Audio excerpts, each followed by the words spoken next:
Job was to be in the driveway, and the parked car, we had hidden it way back in his driveway, and I knew then it was going to be a bad day. We were hoping he would turn into the driveway, and he never ever did. He just looked down the driveway, and once he saw us there, he kept going. Just kept on going. Chases on.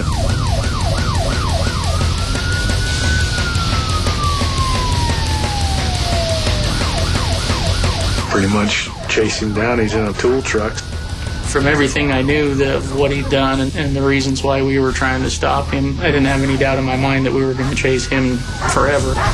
Just kept on going. You want to go to Main Church?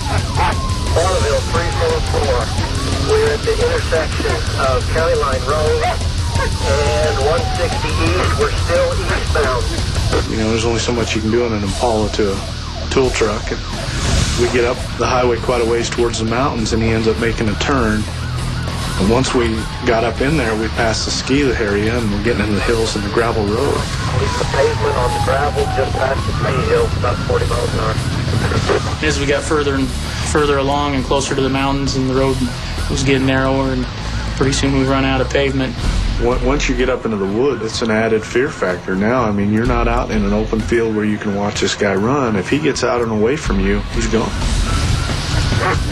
Looks like we might be turning in here. We're headed towards Green Canyon into Madison County. The truck obviously kicked up a lot of dust. Then the first police car and the second police car, and I was the third police car. And I couldn't see anything.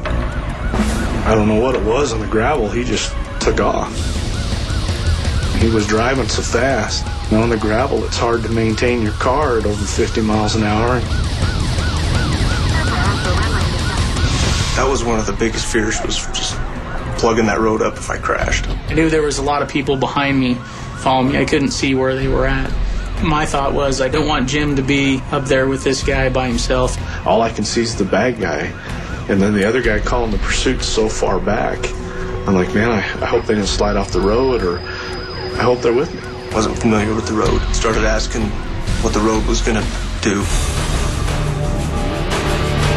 Bonneville 344, just like they said, we stayed left. There was a fork in the road. We're left. I'll try and give you a landmark if I can. Said it's going to dead end. 444 and 21, that's going to dead end. That's when I knew we're less than a minute from having a problem here. I didn't suspect that he would go peacefully. So for that minute, my heart was pounding, and we knew it was time to go to work. He's going to be shot. Typically, people get out and take off running. Escott got out and started walking. He walked down a path, and it was the best way to describe it is a deliberate walk. Red flags are going up because he's walking away. And I run up around the side of the car and I start yelling K-9 warnings to him this time. Police officer, stop, or I'll send the dog. Stop! Stop! I could see there was no gun in his hands. So I sent the dog. The dog apprehends him on the arm. All of a sudden, here comes the gun.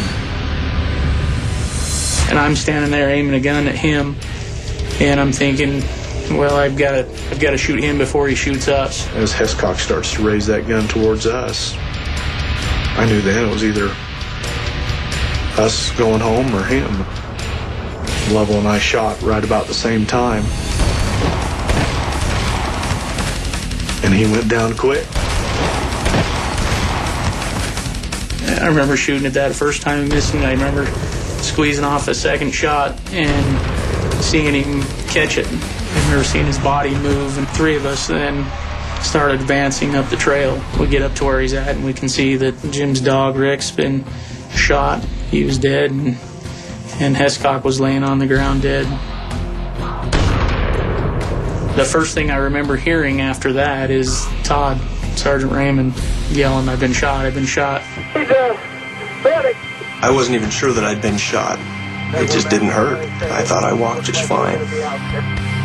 Guys were talking about getting the helicopter to fly me out of there. 357, we have an officer down at K-9 down. We need Air Idaho up here. Copy, officer down, K-9 down. I can drive home. This is not a big deal.